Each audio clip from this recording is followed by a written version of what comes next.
한자 이야기, 낱말 이야기 851번째 시간입니다.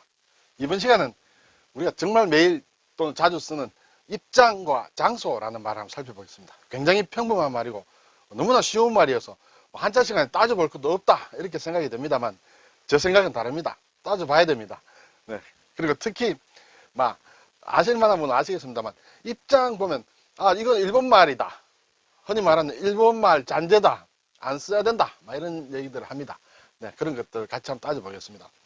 그래서 예문을 제가 인터넷에서 골라왔는데 이건 누구누구 입장도 들어봐야 한다. 네, 무슨 말인지 압니다. 그렇죠? 입장. 일본에서 온 말인데도 잘 압니다. 독도에 대한 우리 입장. 사도광산 등재 논란에 유네스코 첫 입장은 어떠냐. 네, 일본에 지금 사도라는 섬이 있는데 거기에 있는 광산에서 어떤 그것을 유네스코 문화유산인가요? 거기에 등재하는 문제 때문에 특히 우리하고 갈등이 많이 있습니다. 어쨌든 인터넷에 나와 있어서 가져와 봤습니다. 이것이 이제 입장이란 말이 일본에서 온 말이라고 일반적으로 얘기를 하고 있습니다. 그런데 우리가 쓰기에 아무런 불편이 없고 뜻이 또렷하게 다가오는 것 같다. 근데 사실은 따지고 보면 뜻을 더 또렷하게 할 수 있는 다른 말이 있다. 그리고 될 수 있으면 안 써야 되는 거 아니냐. 그런 측면에서 말씀을 드려보겠습니다.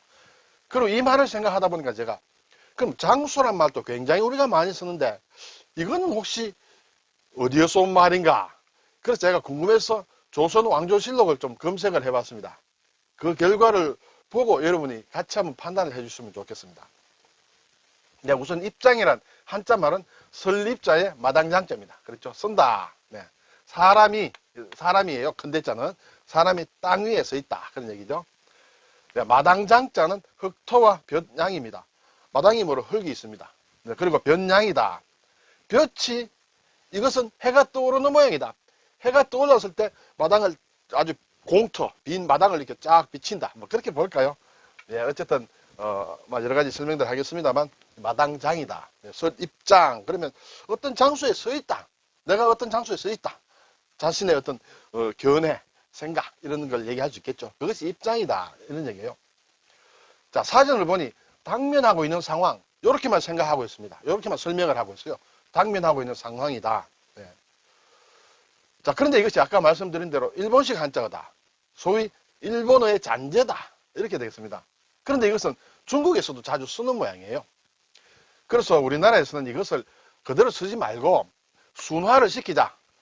순화를 시키자. 다른 말로 써보자. 이제 이렇게 권유를 하고 있습니다.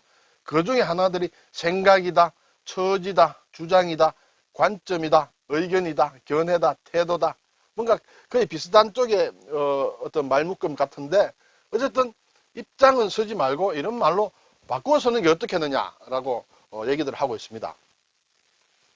자, 우선 예문을 제가 한번 보겠습니다. 리이도 선생님이 쓴 올바른 우리말 사용법이라는 책에 나온 걸 제가 좀 인용을 하겠습니다. 자, 첫째, 내 입장으로서는 그 사람을 탓할 수가 없다. 우리가 많이 흔히 씁니다. 그렇죠? 요즘 우리 회사는 매우 어려운 입장에 놓여 있다. 사장님은 그 문제에 대하여 부정적인 입장을 가지고 있다. 수뇌부들이 재차 모였으나 끝내 입장차를 좁히지 못했다. 아무렇지도 않습니다. 그냥 자연스럽게 다가옵니다. 그렇죠? 원정 건설에 대한 우리의 입장. 국제 정치의 입장에서 본 남북 통일 문제. 나는 독도 문제에 대한 우리 정부의 입장을 밝힐 입장이 있지 않다. 이제 두 개씩 들어갑니다. 미국 입장으로서는 중국의 입장을 옹호할 수 없다. 옹호할 수밖에 없다. 자, 이런 것이 있는데 나의 입장에서 내 개인적인 문제에서부터 나라, 회사, 나라 아주 국제적이고 이러한 범위까지 이렇게 굉장히 많이 입장이 쓰이고 우리가 대략 뜻을 알 수 있습니다. 근데 이제 이게 일본 말이라니까 좀 더 다른 쉬운 입장이란 말을 쓰지 않고 어떻게 쓰면 좋겠느냐라는 것이 아까 말씀드린 리이도 선생님의 그 책에 이렇게 또 답이 나와 있습니다. 그걸 한번 체크해 보겠습니다. 내 입장으로서는 이것은 일단 입장을 다 뺍니다. 이것은 나로서는 또는 내 처지로서는 이렇게 쓰면 된다. 요즘 우리 회사는 매우 어려운 입장에 놓여 있다. 어려운 형편에 있다. 어려운 상황에 놓여 있다. 네. 이것이 아무래도 좀 나은 것입니다. 그렇죠? 사장님은 그 문제에 대하여 부정적인 입장을 가지고 있다. 부정적인 견해를 가지고 있다. 부정적인 의견을 가지고 있다. 부정적인 생각을 가지고 있다. 막 견해나 의견이나 생각이나 이것도 좀 비슷합니다만 그래도 글자가 다르므로 뉘앙스라도 다릅니다. 네, 더욱 정확한 뉘앙스는 이 중에서 택할 수 있다. 이렇게 되겠죠. 수뇌부들이 재차 모였으나 끝내 입장차를 좁히지 못했다. 끝내 견해를 좁히지 못했다. 끝내 의견을 좁히지 못했다. 끝내 시각을 좁히지 못했다. 네. 자, 그리고 이제 원정 건설에 대한 우리의 입장, 우리의 의견, 우리의 견해, 우리의 주장, 우리의 자세. 네. 국제정치의 입장에서 본 남북통일 문제, 국제정치의 시각에서 본, 국제정치의 관점에서 본, 그렇죠? 나는 독도 문제에 대한 우리 정부의 입장을 밝힐 입장이 있지 않다. 네, 앞에 입장은 우리 정부의 방침을 밝힐, 태도를 밝힐, 자세를 밝힐 처지에 있지 않다. 자리에 있지 않다. 직책에 있지 않다. 이렇게 되겠죠. 한 문장 안에 입장이 2개 들어가는 거, 문장으로도 좋은 문장이라 볼 수 없습니다. 그렇죠? 자, 미국 입장으로서는 중국의 입장을 옹호할 수밖에 없다. 네. 인용한 책에서는 이거 필요 없다. 이거 없애도 된다. 미국으로서는 그렇죠. 나의 입장에서는 할 때도 앞에서 나로서는 그렇게도 하는 게 좋다. 미국 입장이 필요 없다. 미국으로서는 중국의 입장을 옹호할 수밖에 없다. 중국의 방침, 태도, 자세, 견해, 의견, 주장, 시각, 관점, 처지 전부 다 나왔습니다. 이것들이 중국의 입장이라고 하는 것을 더욱 세분화했을 때 뭔가 딱 떨어지는 한마디, 낱말이 있을 것입니다. 그렇죠? 그래서 이런 것을 우리가 골라서 쓰는 것이 맞다. 그래서 사실은 저도 입장이란 말을 많이 쓰는 입장에서 여러분이 앞으로 입장에 대해서 쓰지 마세요 라고 말씀드릴 입장이 있지 않습니다. 네, 이제 저도 물론 많이 고치겠습니다만 될 수 있으면 고치고 특히 문장을 쓸 때는 될 수 있으면 이렇게 좀 자세하게 나누어서 딱 꼬집어서 가장 정확한 그 낱말을 쓰는 게 좋겠다. 그런 생각이 듭니다. 자, 어쨌든 입장은 이제 일본말이다. 그러다가 제가 이걸 정리하다가 든 생각이 그러면 장소는 혹시 하고 예감이 좀 좋지 않은 예감이 들었습니다. 좋지 않은 예감은 주로 들어맞는다고 하죠. 장소를 우리 국어 사전에 보니 무엇이 있거나 어떤 일이 이루어지거나 일어나는 곳을 얘기한다. 그리고 또 옆에 처소 이렇게 되어 있습니다. 자, 이것이 이제 좀 예감이 좀 이상해서 제가 조선 왕조실록을 찾아봤습니다. 조선 왕조실록을 검색을 한자로 넣어서 해봤습니다. 장소 하니까 44번이 나와요. 있네. 근데 제가 이 44개 많지 않아서 제가 일일이 하나하나 다 살펴봤습니다. 지금 우리가 얘기하는 장소라는 의미로 쓴 것은 딱 한 번이에요. 43번은 무엇이냐? 앞에 무슨 장, 그리고 소하고 뒤에 낱말해서 이렇게 잘라지는 거예요. 근데 이렇게 붙어 있다 보니까 이것만 검색이 돼서 44번인데 예를 들어서 목장이다. 목장의 소유라. 그런 의미에서는 이 장소하고는 상관이 없어요. 앞에 장은 목장에 들어가고 뒤에 소는 소유라든지 소관이라든지 이렇게 들어가는데 이것이 서로 관련 없는 낱말이 한자 낱말이 띄어쓰기도 없고 그렇지 않습니까? 붙다 보니까 이것이 검색이 됐는데 그런 것이 44번인데 43개는 지금 우리가 얘기하는 장소와는 전혀 관련이 없는 낱말들이에요. 근데 단 한 번 순종실록 3권째 한 번 나오는 장소가 딱 한 번 나옵니다. 한자 그대로. 순종 2년 이렇게 돼 있는데 이것은 1908년쯤 되는 모양이에요.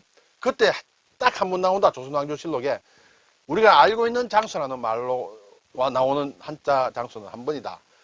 이것은 간도에 관한 일본과 청나라의 협약이 체결되는데 하는 그 기사에 장소라는 말이 한 번 나온다.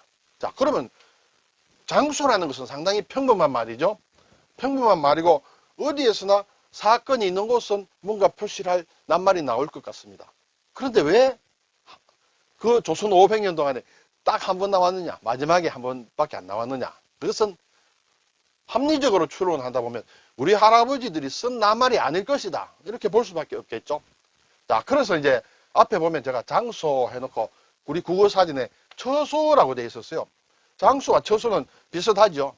엄격히 따지면 좀 다를 수도 있습니다만 거의 비슷하다. 그래서 제가 조선왕조실록에 이제 장소가 아니라 처소를 넣어서 검색을 해봤습니다. 아니다 다를까 740회가 나옵니다. 굉장히 많죠. 예. 근데 웬일인지 몰라도 고종실록에 150회가 나오고 막 순종실로가 막 6회, 다른 데하고 갔습니다. 윗대 그 왕들을 보면 대략 10번, 20번 막 이렇게 되어 있습니다만, 고정만 150회인데, 이렇게 나오는 것은 제가 이유를 알 수는 없습니다만, 어떻게 이렇게 되어 있다. 근데 그것을 보니까 대부분 지금의 장소와 관련된 낱말들이 상당히 있다. 장소로 바꾸어서도 무리가 없는 것들이 있다. 물론 이 낱말에서도 이렇게 잘라지는 낱말이 있을 거예요. 앞에 무슨 처 잘라지고 뒤에 소와 또 잘라지는 것이 우연히 이것이 겹쳐서 처수가 된 것도 있겠지만은 지금 이 말을 장소로 바꾸어도 크게 무리 없는 낱말들도 상당히 있는 것을 제가 확인을 했습니다. 자, 그렇다면 이 장소란 말은 우리말이 아닐 가능성이 있다. 그것은 결국 이것도 일본말의 잔재인가? 라는 그런 생각이 들어왔습니다. 제가 뭐 학자도 아니고 저는 다른 문헌을 검색을 해보지 않았습니다. 단지 조선 왕조실록만 검색해 보았을 때는 합리적인 의심이 들더라는 것이에요. 여러분 어떻게 생각하시는지 모르겠습니다. 우리 국어를 제대로 연구하시는 분께서 한번 좀 연구를 조사를 좀 해봤으면 좋겠다. 그런 생각이 듭니다. 네. 자, 오늘 입장과 장소라는 말을 살펴봤습니다. 네, 많이 씁니다. 하루라도 쓰지 않은 말, 경우가 없을 정도로 많이 쓰는데, 입장이, 일본말이라는 것은 확실하다. 그래서 될 수 있으면 쓰지 말자. 그리고 좀 세분화해서 이렇게 딱 맞는 그런 낱말을 쓰는 게 좋겠다. 그리고 장소에 대해서는 지금, 원산지가 조금 의심스럽다라는 것까지만 여러분께 말씀을 드리겠습니다. 감사합니다.